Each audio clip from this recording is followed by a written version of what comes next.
Djegja e kishës së Shëniglis në Lekël është plak për historinat e Pelenës. Çdo burë i saj tregon në rrënjët tona.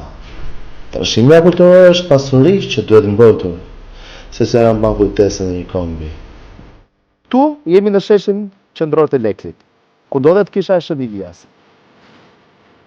Muzeu më mbrapa u kthye në një shkollë, të një kishën që atia o dojq me datë 12 gusht. Zgjidhja ime është kjo: ndërtimi i 3 mini stacioneve të zjarrfiksës, që të funksionojë vetëm në sezonet verore, që ne të jemi sa më pranë fshatrave.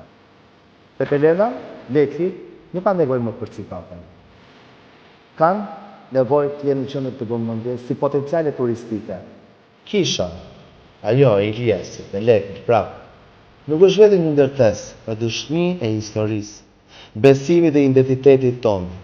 Djegja e saj na kujton se akrisht është trashëgimia jonë, dhe sa e domosdoshme është mbrojtja me kujdes për brezat